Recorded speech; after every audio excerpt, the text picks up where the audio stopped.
jawaban dari kita pun saat ini mungkin benar, tapi ke depan mungkin salah. Jadi perlu dikoreksi seperti itu. Sebagai warga negara yang baik, tentunya kita harus mendukung itu. Bagi saya, Sekretariat PPN Sulawesi Tengah itu kami jadikan menjadi asrama mahasiswa dan rumah singgah pasien yang dirawat di Rumah Sakit Undata terutama.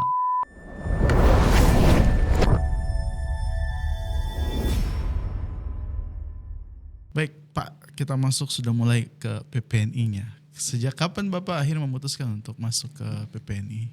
Jadi saya di PPNI itu mulai 2012. Berarti semenjak belum ke Makassar S2 itu? Iya. Masih di Bougainville itu? Saya dipercayakan oleh ketua sebelumnya itu Pak Pacirila Malonda sebagai sekretaris. Itu sekretaris. Berarti pas awal gabung di PPNI langsung jadi sekretaris? Ya, di Provinsi Sulawesi Tengah. Tapi sebelumnya saya juga aktif 2009-2010 itu sampai dengan 2011 saya aktif di PPNI Kota Palu. PPNI Kota Palu. 2012 Muswil PPNI, ketuanya Pak Pacirila dan terpilih. Saya dia tunjuk sebagai sekretarisnya. Sampai dengan 2022. Kemudian musyawarah kembali, beliau terpilih kembali lagi ya? Ya, di 2022 September itu Muswil mereka tunjuk saya sebagai ketua. Bapak terpilih akhirnya jadi ketua. Sampai hari ini menjabat sampai di tahun berapa Pak? 2027. 2027. Iya, insya Allah periodenya. Di periode ini ada banyak pasti hal yang Bapak alami, dan di periode Bapak ini setelah diperjuangkan bertahun-tahun undang-undang keperawatan dengan segala perjuangan, saya termasuk orang yang ikut juga. Karena di zaman saya kuliah itu kita tergabung di himpunan mahasiswa keperawatan Sulsel Rabar waktu itu. Ngadain, kita sering demo ke gedung DPR untuk kemudian mendesak disahkannya undang-undang keperawatan, karena kita berharap bahwa itu payung hukum kita.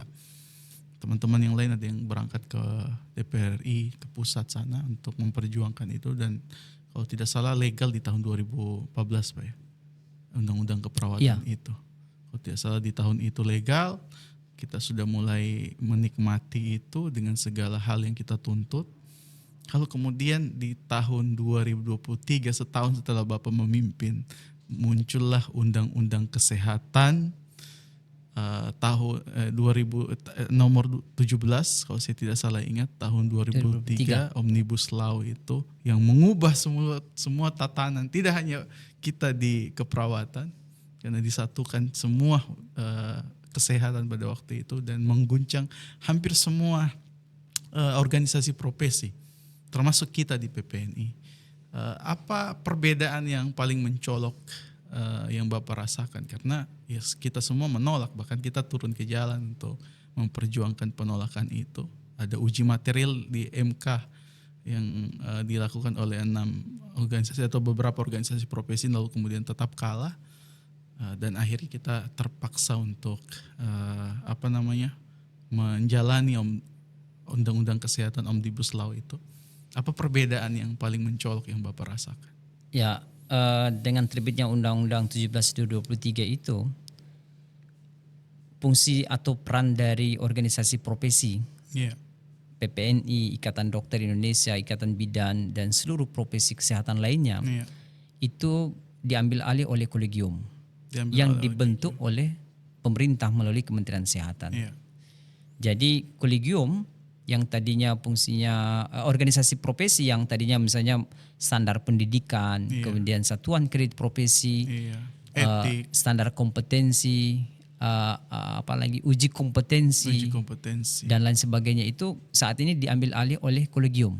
Termasuk menertibkan rekomendasi. Rekomendasi perizinan, perizinan praktek untuk perawat. Itu juga akhirnya dihilangkan dan diambil alih oleh kolegium. Sebagai warga negara yang baik, tentunya kita harus mendukung itu. Bagi saya, kebijakan sudah diketok palu, sudah harus diterima. Iya, kita harus terima.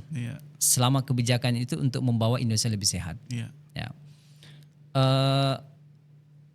yang jadi titik persoalannya kita bagi profesi perawat adalah apapun kebijakannya, yang penting itu tidak memperberat bagi perawat, profesi perawat, kemudian mempermudah bagi perawat, ya. Kemudian untuk membawa Indonesia lebih sehat, masyarakat lebih terlayani dengan baik. Tapi titik penting apapun kebijakan yang dikeluarkan, baik undang-undang, peraturan menteri, peraturan pemerintah, keputusan presiden dan sebagainya, yang kita inginkan adalah perawat itu lebih dihargai, kemudian jasa profesional perawat sesuai dengan kontribusi asuhan pasien yang mereka berikan. Betul. Ya. Jadi saya tidak terlalu fokus kepada apapun bentuk kebijakannya. Tidak terlalu fokus. Ya, tetapi yang kita inginkan adalah hal-hal yang sifatnya tadi itu. Perawat harus sejajar dalam hal penghargaannya terhadap asuhan yang mereka berikan. Ya.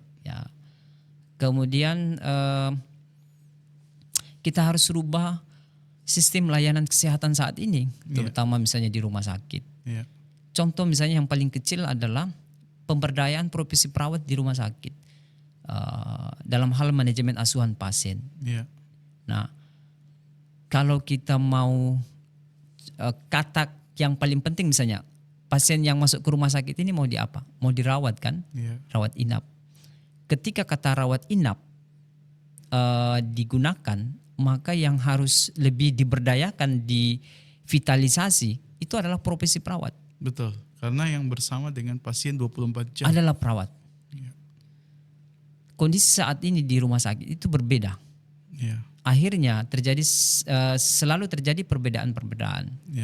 Dan hal ini sebenarnya sekitar 15-16 tahun yang lalu PPNI telah memberi masukan ke Kementerian Kesehatan untuk sistem layanan rumah sakit seperti itu. Tapi ya saya tidak tahu kenapa masih tetap budaya yang seperti ini yang masih diterapkan di rumah sakit. Contoh misalnya pasien yang harus pulang, ini sudah bisa pulang atau tidak? Yang harus memutuskan pulang itu sebenarnya adalah perawat. Karena mereka mengetahui indikator atau ukuran-ukuran pasien ini sudah boleh pulang atau rawat rumah atau tidak, seperti itu. Nah, tapi di sistem layanan rumah sakit itu ada namanya dokter penanggung jawab pelayanan DPJP. Nah, kemudian ada juga perawat penanggung jawab pelayanan. Ini yang harus diperbaiki sistem ini bagi saya. Kalau misalnya teman-teman profesi perawat itu sudah diberdayakan, saya pikir penghargaan semuanya ya itu juga akan mengikut. Jadi baik, terkait dengan ini, saya sempat ingat, saya dulu zaman mahasiswa ada seorang dosen saya, Prof. Muzakir, mungkin Bapak kenal di Makassar. Beliau barusan Prof tahun lalu kalau nggak salah. Beliau pernah sering diskusi dengan saya dan ada satu hal yang pernyataan beliau yang menurut saya agak menarik. Beliau suatu ketika kemudian pernah manggil saya, "Mil, sini kau." Karena beliau diskusi pembahasannya selalu hal-hal yang berbau akademisi, berbau tentang teori. Dia bilang, "Saya menemukan satu teori, Mil." Katanya teori ini berbicara tentang orang yang terzolimi, tapi menikmati keterzolimannya. Saya pikir agak menarik ini. Orang yang terzolimi pasti akan merasa tersakiti, tidak nyaman dan lain sebagainya. Tapi justru menikmati keterzolimannya, kata beliau tentang teori ini. Dan kau tahu gak, Mil, realitas di lapangannya siapa yang mengalami ini? Siapa Pak? Perawat. Silang, kenapa Pak? Karena perawat itu yang 24 jam bersama pasien. Kemudian bahkan pekerjaan perawat itu lebih lebih didominasi oleh pekerjaan pelimpahan atau pekerjaan kolaborasi dibandingkan kerjaan utamanya. Tapi yang menikmati layanan dalam kaitannya dengan rewardnya, penghargaannya atau jasanya, justru profesi yang memberikan pelimpahan tanggung jawab itu. Dan perawat oke-oke aja dengan itu, nggak masalah. Bagaimana Pak Masri memandang ini? Masihkah seperti itu? atau sudah ada perubahan dari diskusi saya di tahun 2012 atau 2013 pada waktu itu di masa sekarang?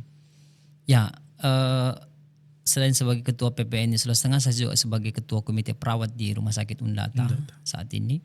Yang jadi persoalan juga hal itu. Masih ya? Masih. Jadi dalam 1-2 tahun terakhir itu saya bersama-sama dengan teman-teman perawat memperjuangkan hal tersebut.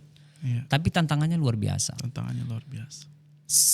Saya masuk dalam tim jasa pelayanan. Satu hal yang saya pertanyakan ke ketua tim jasa pelayanan, rekan dokter ya. Saya tanyakan ke beliau, apakah Bapak memberikan sekian persen ke perawat sudah sesuai dengan kontribusi mereka dalam asuhan pasien terutama. Itu kesehatan pada pasien lah. Ya, mereka berpikir bahwa teman-teman lain ya itu berpikirnya, maksudnya profesi lain berpikir bahwa saat ini adalah saat era paketan. Jadi jasa BPJS membayar ke rumah sakit itu paketan. Misalnya diagnosa operasi appendix misalnya, appendektomi. Jadi BPJS JKN itu membayar ke rumah sakit sekian juta gitu, tanpa melihat selama di rumah sakit pasien ini diapakan saja, tidak per fee for service tapi era paketan atau satu diagnosa sekian bayarannya. Dan berarti akan masuk ke rekening atau kantong rumah sakit dan profesi tertentu juga yang atas nama di BPJS itu aturannya adalah atas nama jasa medis dokter itu. Nah, ini jadi memang tidak salah mereka, teman-teman profesi terutama dokter, karena mereka diatur dalam peraturan, ada aturan undang-undangnya bahwa mereka yang membuat klaim ke BPJS. Pemberi jaminan BPJS yang membiayai pelayanan. Jadi mereka ada kata-kata dari mereka, teman dokter, kalau tidak ada kita tidak ada jasa. Mungkin dari situ dia bilang, katakan dasarnya berbicara. Nah, ketika saya tanya ke teman dokter itu, apakah nilai presentasi yang Bapak berikan ke perawat profesi lainnya itu sudah sesuai tidak dengan kontribusi mereka dalam asuhan? Sebaliknya juga saya tanya, apakah presentasi yang Bapak berikan kepada teman-teman profesi Bapak itu sudah sesuai tidak dengan kontribusinya? Presentasi. Jadi ketika BPJS membayarnya ke rumah sakit setiap diagnosa sekian juta misalnya, itu tidak ada masalah karena membunyi undang-undang. Tetapi ketika misalnya rumah sakit membayarnya ke setiap profesi, setiap orang yang memberikan asuhan sekian persen, itu bagi saya tidak tepat. Berarti masalah utamanya bukan di aturan undang-undangnya, tapi lebih pada bagaimana pembagian di internal rumah sakit. Internal rumah sakit. Sebenarnya itu yang lebih penting. Di rumah sakit itu ada yang bagi saya ada yang bekerja secara hard skill, ada yang soft skill. Ada juga yang bekerja secara dua-duanya. Hard skill dan soft skill. Contoh teman-teman bagi dokter bedah. Dan itu bagi saya tetap harus diberikan penghargaan yang lebih tinggi, yang karena mereka yang sesuai seperti itu. Tapi tidak berdasarkan presentasi. Iya kan, presentasi. Kalau lihat presentasinya mungkin besar, tapi jumlah yang didapatkan itu tidak sesuai. Kalau kita melihat pasien sejak masuk dari UGD sampai dengan dia pulang, kita bisa melihat di kasus-kasus tertentu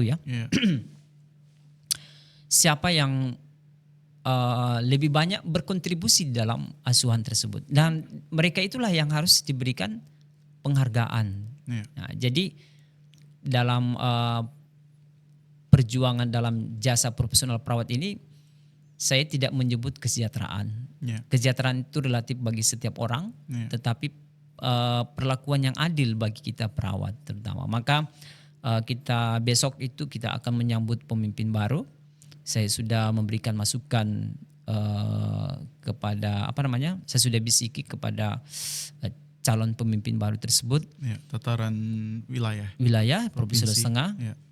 Tolong kami diberikan ruang untuk memberikan masukan, dan beliau juga sudah terima. Yang salah satu contoh misalnya teman-teman perawat yang dinas sore malam, itu harus diberikan penghargaan yang berbeda dengan teman-teman yang bekerja di pagi hari. Karena sore malam hari itu adalah bekerja yang di luar kodrat manusia. Iya, kita tidur harusnya tertutup matanya, tetapi teman-teman tetap buka mata melek. Iya, dan energinya jauh lebih besar berbeda. Dikeluarkan. Di DKI melalui peraturan gubernurnya yang ditandatangani oleh Pak Anies Baswedan, saya melihatnya ada insentif bagi mereka teman-teman yang dinas sore malam. Nah, itu berapapun besarannya, tetapi ada. Minimal ada dulu. Ya kan, seperti itu. Kemudian kita harus melihat lagi persentase yang diberikan oleh teman-teman lain kepada perawat. Apakah sudah sesuai tidak dengan kontribusi asuhannya? Contoh misalnya teman-teman yang di ruang perawatan bedah. Ya kan, pasien habis operasi, kemudian dirawat berapa hari setelah operasi. Apa yang mereka lakukan? Misalnya perawatan luka. Berhubungan dengan perawat di situ. Ya. Itu apakah sudah sesuai tidak dengan kontribusinya dalam asuhan? Sebelum dan sesudah operasi itu kan ada kaitan erat dengan profesi perawat di situ. Yang bagaimana mempersiapkan sebelum dan bagaimana merawat pasca operasi. Baik, berarti memang masalah utamanya adalah pada tatanan internal. Bisa nggak kemudian kita misalnya mendesak justru pada kewenangan undang-undang itu yang mungkin pembagian jasanya lebih spesifik lagi, sehingga itu jadi menekan di pemerintahan provinsi atau bahkan di internal rumah sakit untuk menetapkan ini. Karena kalau seperti ini kecenderungannya berarti lebih tidak merata. Maksudnya ada rumah sakit yang sudah memberlakukan jasa yang seperti yang Pak Masri sampaikan, yang lebih ideal, tapi ada yang enggak, dan mayoritas yang enggak pastinya. Apakah seperti itu yang terjadi? Seperti tadi di DKI Jakarta sudah mulai ada intensif atau ada sesuatu yang diberikan ke perawat yang dinas sore dan dinas malam. Tapi secara umum yang mau saya katakan bahwa ini kan masih banyak keluhan-keluhan kita. Tapi apakah ada rumah sakit yang ideal yang sudah menerapkan itu? Karena ada tekanan mungkin apakah di internal rumah sakitnya atau di pejabat pemerintah provinsi misalnya dengan SK aturan gubernur. Apakah ada yang seperti itu, Pak? Bisa dijadikan contoh untuk jasa atau memang di Indonesia memang semua merata? Ini belum ada yang di Indonesia yang ini pola pembagian jasa proporsional untuk pemberian asuhan itu berbeda-beda. Beda-beda. Jadi memang kembali ke internal rumah sakit masing-masing. Tapi sebelum diberlakukan dalam bentuk peraturan gubernur, ya masukan-masukan dari kita itu sangat penting.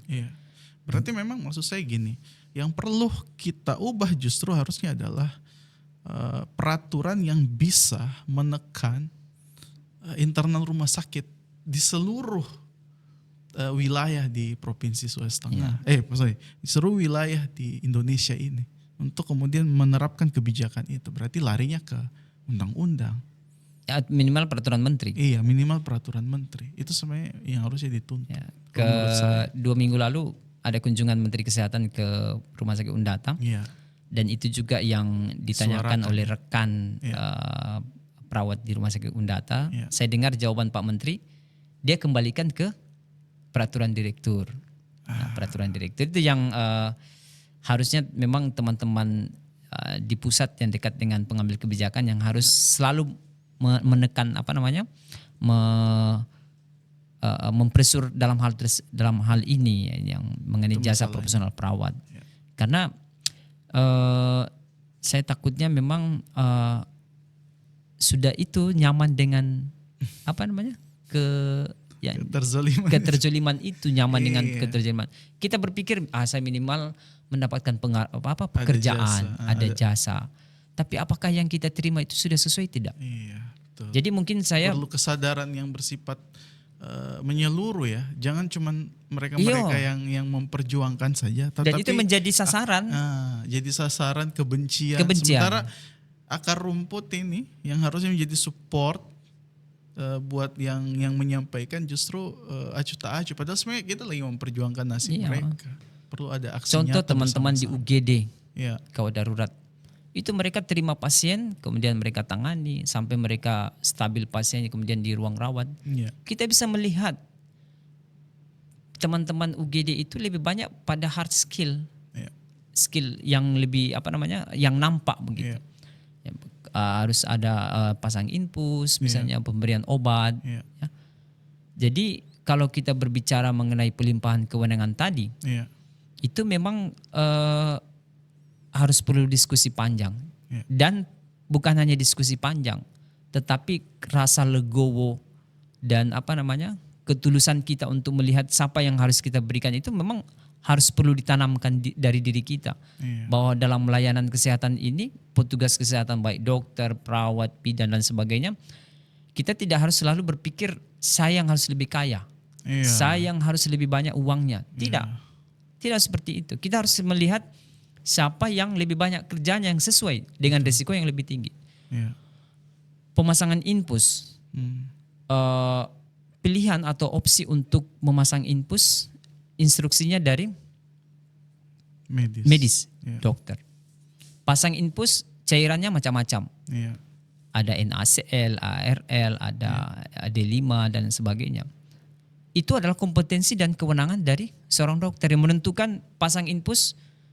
Pasien ini adalah RL, sekian tetes per menit, 28 tetes per menit. Kewenangan dokter. Kita berbicara kompetensi, karena profesi ini ada kompetensi, ada kewenangan. Kita mungkin boleh kompeten, tapi terbatas dalam kewenangan. Betul. Nah, pasang infus sekian, itu kompetensi dan kewenangan. Nah, ketika misalnya teman perawat sudah siapkan semua alat dan bahannya untuk pasang infus, perawat melakukan pemasangan infus. Ketika kita pasang infus, situasinya seperti apa? Kita mau cari venanya dulu. Betul. Cari venanya. Kalau sekali pasang, mungkin gampang saja. Tapi ketika misalnya venanya sulit, tidak ketemu, sudah dehidrasi, kolaps misalnya, di situ tantangannya buat seorang perawat untuk berhasil tidaknya untuk pasang infus itu. Dan pressure-nya semakin meningkat. Semakin meningkat. Belum lagi kalau keluarga mengamuk. Dan resiko untuk terkena kekerasan juga sangat tinggi. Baik fisik maupun psikis. Iya, betul. Iya kan? Itu harusnya diperhatikan. Diperhatikan. Hal yang sampai yang kecil seperti itu yang harus dipikirkan untuk memberikan penghargaan kepada orang dalam memberikan asuhan. Ini kan tidak dipikirkan, jangankan dipikirkan, dilihat saja tidak misalnya. Dipahami aja minimal. Iya, minimal seperti itu. Atau ada pengertian tertentu lah yang diberikan. Atau minimal terima kasih secara tulus, minimal aja itu ya. Cuman memang ada pembahasan juga. Saya ingat ini yang pernah kita bahas ketika saya masih di Makassar. Seorang dosen saya pernah bilang, dan beliau kerja di Wahidin. Salah satu hal yang menyebabkan masih tingginya keterzoliman ini, masih berlaku keterzoliman ini sampai dengan hari ini, itu karena kompetensi secara kognitif yang dimiliki oleh perawat yang tidak merata. Kata beliau begini, suatu ketika ada seorang dokter yang memahami bahwa ini kerjaan medis, ini kerjaan perawat, ini kerjaan kolaborasi dan seterusnya. Kita nggak boleh tidak boleh lewati. Saling tumpang tindih. Iya, saling tumpang tindih. Suatu ketika kemudian si dokter itu mengajak diskusi perawat. Nurse atau Bu Suster, kalau dari segi kewenangan keperawatan, seharusnya pasien ini dibikin bagaimana? Apa jawabannya? Si dosen saya kemudian bilang, saya sih berharap dia akan menjelaskan. Oh gini dok, kalau dari segi keperawatan seharusnya dilakukan A, B, C, dan D. Karena begini, D, A, dan seterusnya. Tapi jawabannya, dia bilang gini, terserah kita nih dok, kita Ji. Jadi masih ada mentalitas pesuruh itu yang masih melekat.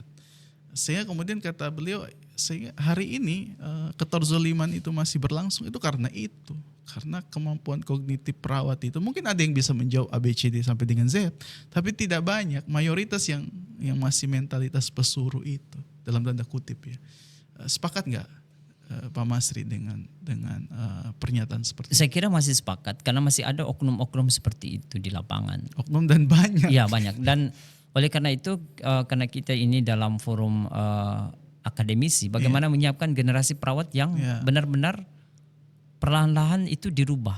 Tetapi juga di satu sisi selain kita merubah SDM, kita juga harus merubah sistem. Betul. Kalau kita rubah sistem layanan di rumah sakit terutama, itu memang bagaimana teman-teman perawat ini berdayakan. Ketika lemah misalnya dalam kompetensinya,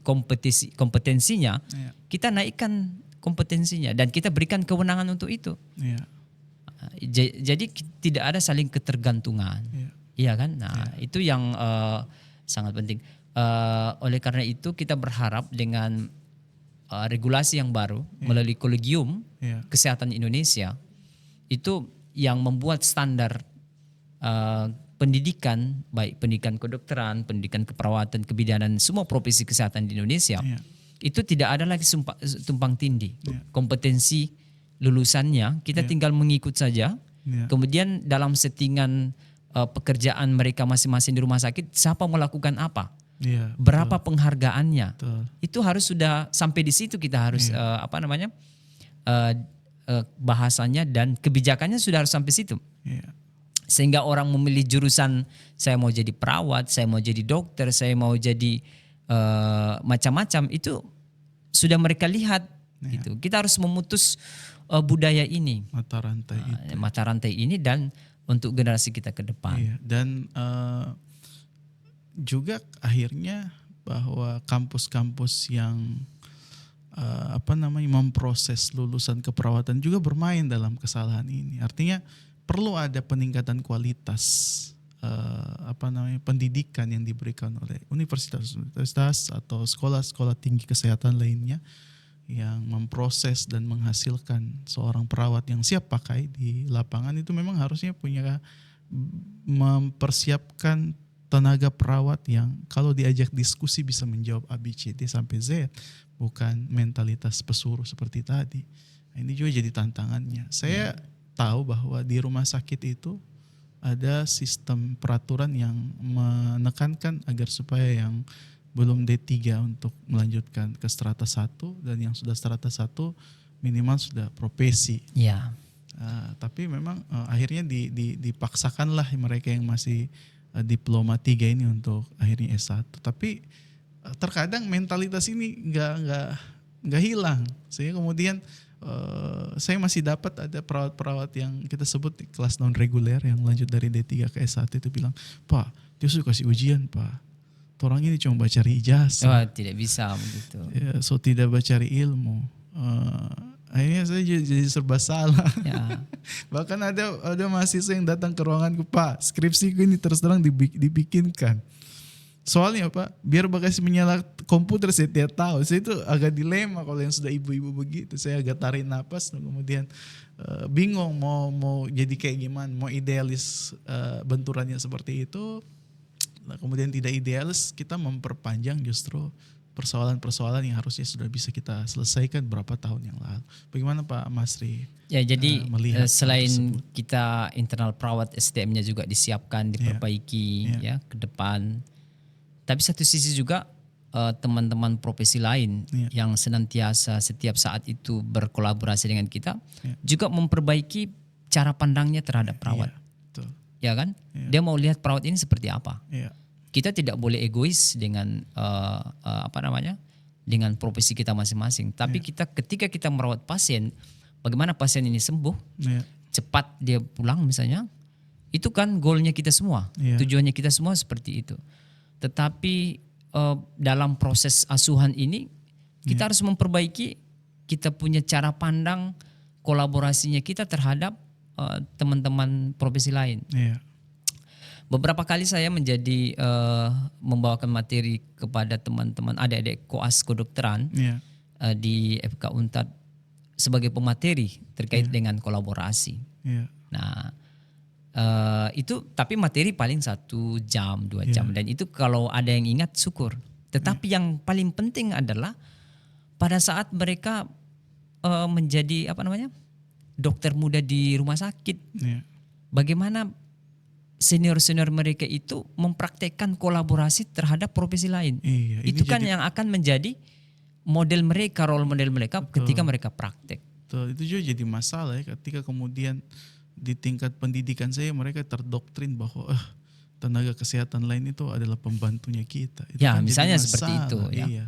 Sehingga kemudian atau dokter-dokter muda mentalitasnya adalah memandang masih seperti itu. Padahal kan tidak seperti itu di lapangan. Kita Tidak ini adalah itu.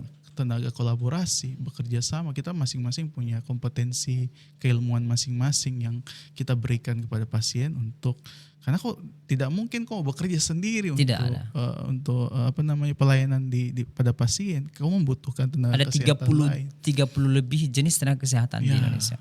Dan secara kewenangan kita masing-masing dan harusnya kau tidak boleh memandang sebelah mata kepada profesi yang lain.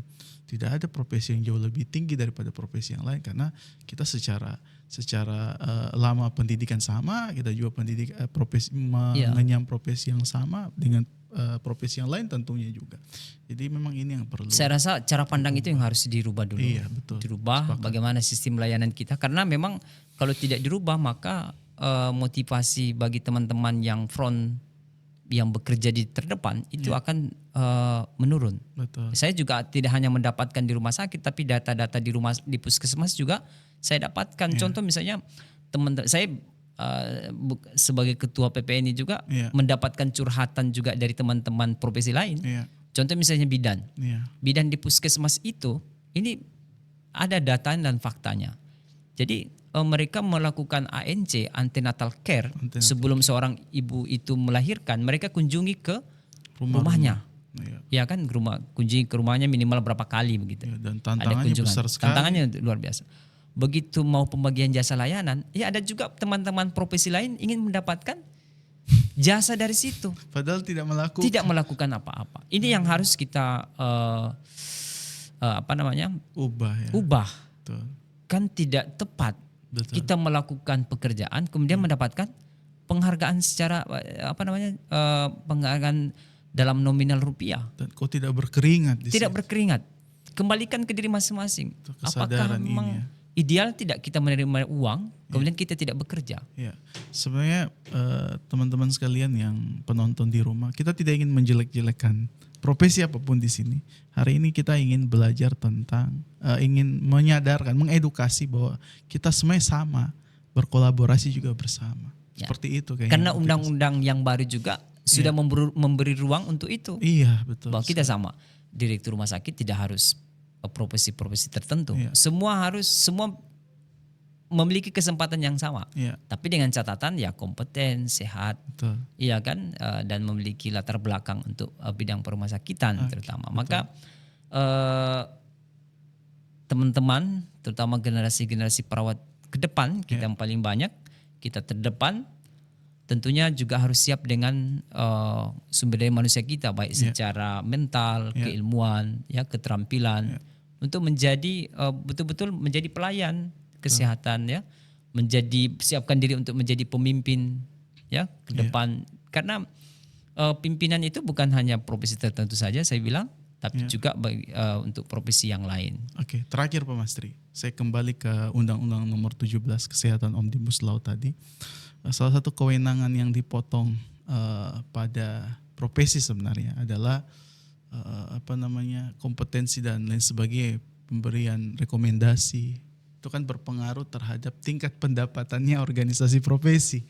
Bahkan ada diskusi di kalangan teman-teman organisasi profesi atau bahkan tenaga kesehatan secara umum bahwa organisasi profesi itu tidak ada masa depan di kemudian hari. Bahkan itu hanya jadi tempat kumpul-kumpul saja untuk sekedar silaturahim karena sudah tidak ada fungsinya. Iya, dalam tanda kutip nggak ada dananya sudah di situ. Kalaupun ada dananya kecil. Sementara menggerakkan organisasi profesi itu kan agak sulit kalau tidak punya anggaran. Apapun organisasi apapun akan sulit kalau tidak punya anggaran.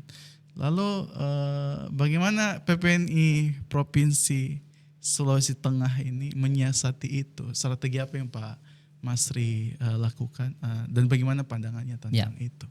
Bagi saya setiap ada tantangan pasti ada peluang. Iya.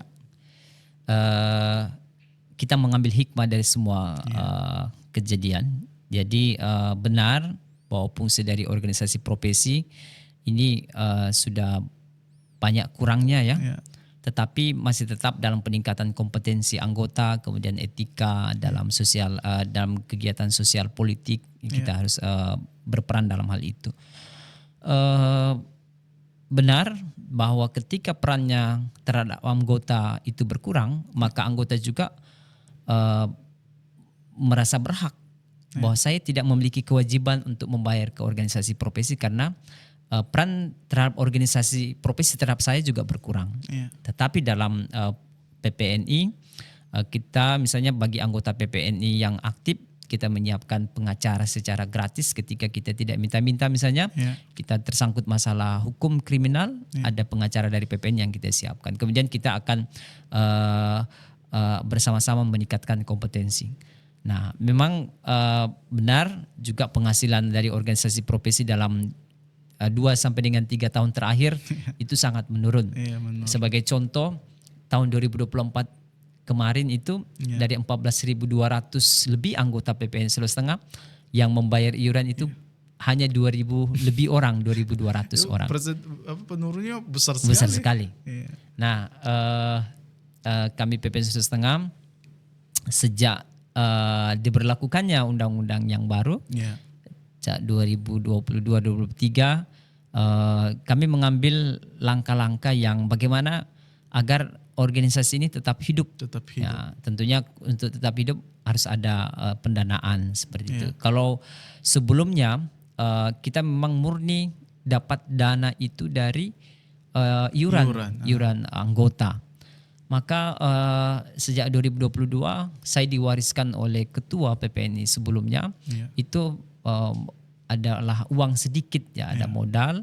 Kemudian pas 2022-2023 itu terbit undang-undang kurang penghasilan dari kas. Saya dengan teman-teman berpikir untuk bagaimana uang yang ada ini kita buat usaha.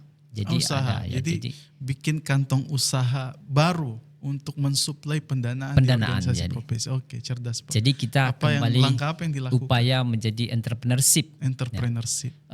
Karena pasarnya adalah perawat yang begitu banyak ya. Jadi usaha yang nyata yang kami lakukan adalah pertama kantor sekretariat, rumah perawat ya, sekretariat PPN Sulawesi Tengah. Itu kami jadikan menjadi asrama mahasiswa dan rumah singgah pasien yang dirawat di Rumah Sakit Undata terutama. Jadi alhamdulillah penghasilan dari situ cukup lumayan ya. Jadi selain membantu menyediakan fasilitas buat mahasiswa dan juga pasien, jadi sumber pendapatan baru. Dan itu tidak sama harganya dengan rumah penginapan di sekitar Rumah Sakit Undata yang jauh lebih mahal. Mahasiswa dari luar kota Palu atau dalam kota Palu misalnya ingin memanfaatkan fasilitas itu ya silahkan saja. Jadi harga mahasiswa, karena kita juga berpikir bahwa mahasiswa perawat adalah cikal bakal perawat kedepannya, bagaimana kita memberikan bantuan mereka dalam tahap pendidikan. Tapi satu sisi juga rumah sekretariat itu tidak kosong. Tidak kosong melompong seperti kantor sekretariat yang lainnya. Kita harus aktifkan tempat itu untuk menghasilkan seperti itu. Beberapa gelombang mahasiswa dari luar kota juga sudah gunakan itu. Ada dari Banggai Laut, ada dari Toli-Toli, dari mana saja itu yang sudah menginap di rumah sekretariat. Menggunakan fasilitas. Beberapa juga pasien dari luar kota Palu yang dirawat di Undata, mereka misalnya menunggu jadwal operasi. Setelah operasi harus kontrol sebelum pulang. Itu kita inapkan di rumah sekretariat kita. Jadi alhamdulillah di kita PPN Sulawesi Tengah sudah memiliki 2 sekretariat yang dekat dengan Rumah Sakit Undata dan pasarnya sangat luar biasa. Kalau penonton kita pengen mengakses itu Pak, di mana tempatnya alamat lengkapnya. Dan ya, jadi teman-teman sekalian, ketika misalnya ada mau berurusan ke Kota Palu, tepatnya misalnya ke Rumah Sakit Undata, mau bawa keluarga misalnya mau menginap, ya silakan boleh menggunakan fasilitas Sekretariat PPN Sulawesi Tengah. Itu tepatnya berada di samping Rumah Sakit Undata. Dekat. Bisa dekat diakses sekali, sambil jalan kaki. Tapi kalau misalnya jalan kaki sulit, misalnya bawa pasien, kita juga menyiapkan ambulans. Dan ini jadi pendapatan sendiri juga. Pendapatan sendiri. Jadi selain rumah singgah atau asrama mahasiswa, kami PPN Sulawesi Tengah juga menyiapkan ambulans. Jadi sejak 2024 kemarin itu beroperasi, itu ada ambulans 1 unit ya, tertulis ambulans PPN Sulawesi Tengah. Itu kita juga selain komersil juga sosial. Jadi memiliki penghasilan luar biasa menurut kami. Jadi jenazah, pengantaran jenazah ke luar kota misalnya dari Rumah Sakit Undata atau dari rumah sakit lain, kita antar ke tempat tujuan ya, asal keluarga jenazah tersebut. Tentunya juga harganya tidak sama dengan harga ambulans umumnya. Karena kami berpikir bahwa orang meninggal ini ya kehilangan, kemudian kita berikan beban juga yang begitu berat dari sisi keuangan. Jadi bukan hanya semata-mata komersil, tetapi juga adalah upaya-upaya sosial yang kita berikan ke masyarakat. Berarti seperti memang itu. Dampak dari Undang-Undang Kesehatan Nomor 17 itu diakali dengan membuat unit usaha baru. Sehingga kemudian pemahaman bahwa organisasi profesi itu hanya tempat kumpul-kumpul tidak terjadi untuk khusus PPNI Sulawesi Tengah. Pastinya seperti Insya Allah itu. Seperti itu, dan akan ada unit usaha lain ya Pak yang mau rencananya sekali lagi saya melihat peluang usaha itu pasarnya adalah teman-teman perawat. Yang paling mudah dikerja di rumah sakit itu, selain sudah ada disediakan oleh misalnya pihak rumah sakit dan koperasi misalnya, kebutuhan-kebutuhan pasien, juga yang paling mudah itu misalnya teman-teman PPN yang paling di bawah tingkatnya, di bawah komisariat yang ada di rumah sakit juga bisa misalnya pakaian pasien dan keluarga pasien. Jadi laundry pakaian pasien yang datang ke rumah sakit. Kan di rumah sakit itu dilarang menjemur, mencuci pakaian. Teman-teman perawat yang tiap hari ke pasien ini jangan banyak-banyak pakaian kotornya ya, yang dibawa. Ini kan menjadi tempat juga misalnya penyakit kalau misalnya banyak sampah dan sebagainya. Betul. Jadi kita bisa kumpul melalui perawat yang ada di ruang rawat itu. Kalau misalnya bapak ibu mau, ini ada laundry dekat sini. PPNI punya. Itu juga menjadi penghasilan. Itu sudah berdiri Pak atau baru rencana? Kita rencananya seperti itu. Kemudian kalau di Rumah Sakit Undata ada juga warung PPNI, tapi milik PPNI Komisariat Undata. Dan itu sangat bagus sekali karena dikelola dengan secara higienis ya. Jadi penghasilan juga buat teman-teman PPNI di komisariat. Jadi itu setiap ada tantangan pasti ada peluang yang kita. Betul. Jangan mengeluh saja, tapi memanfaatkan celah-celah yang bisa kita manfaatkan. Ya, baik. Terima kasih Pak Masri. Saya sebenarnya pengen mau menggali lagi, mungkin di diskusi berikutnya. Cuma Pak Masri hari ini mau menguji mahasiswa. Menguji mahasiswa ya. Jadi terbatas waktu kita.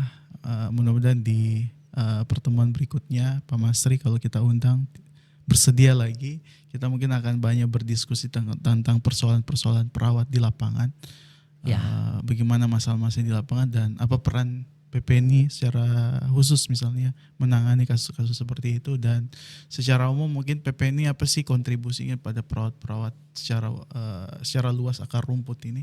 Sebenarnya PPNI ini apa kontribusinya? Mungkin kita akan gali di lain waktu.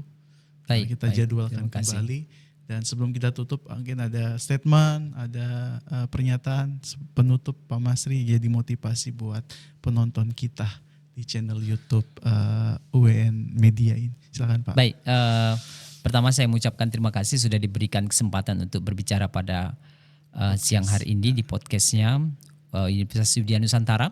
Saya kira ini menjadi sangat penting karena namanya kita bermain di lapangan, satu saat kita harus duduk menceritakan pengalaman, kemudian mengambil hikmah dari situ. Satu pelajaran yang harus kita ambil dari cerita awal tadi itu, dari sejarah saya kenapa sampai di sini adalah pertama kita harus betul-betul membawa diri kita baik-baik dari manapun asalnya kita. Kemudian kita harus siap menerima semua orang menjadi keluarga kita, bagian dari diri kita. Kita lepaskan atribut kita, ya, sehingga kita bisa tadi itu membina hubungan dengan orang lain dan kita bisa diterima dengan baik oleh semua orang seperti itu. Kemudian prinsip hidup tetap harus ada, ya. Kita harus apalagi dekat dengan semua orang, itu paling pentingnya, membina hubungan dengan kotak-kotakan diri. Jangan berpikir kita yang lebih hebat. Kita dengarkan dulu apa orang katakan seperti itu. Kemudian kita memberikan jawaban dari kita pun saat ini mungkin benar, tapi ke depan mungkin salah. Jadi perlu dikoreksi seperti itu. Kemudian kami menjadi pengurus PPN Sulawesi Tengah, ya, senantiasa ingin memberikan pelayanan terbaik kepada anggota, ya, dan saya juga harap kepada teman-teman lulusan pendidikan perawat untuk menjadi anggota PPNI, karena kalau kita berjalan secara sendiri-sendiri pasti banyak kekurangannya, tapi kalau kita bersama-sama kita akan bisa mengembangkan diri, karena ilmu perawat ini adalah ilmu yang cepat berkembang. Mungkin dari teman yang satu ada perkembangan ilmunya, kita bisa saling sharing seperti itu. Ya, saya kira itu penutup dari saya. Tetap semangat, ya. Harus jaga kesehatan terutama fisik dan mental kita. Terima kasih. Terima kasih Pak Masri sudah mau mengisi salah satu episode di podcast Win Talks ini, di podcast Universitas Widya Nusantara. Jangan lupa guys untuk subscribe, like dan komen agar supaya channel ini bertumbuh dan bisa mengedukasi untuk teman-teman perawat atau kesehatan secara umum atau masyarakat secara luas. Sekali lagi terima kasih Pak Masri dan tepuk tangan untuk narasumber kita pada hari ini. Ya, jadi pingin terus di sini, tidak mau keluar, ya, nyaman juga.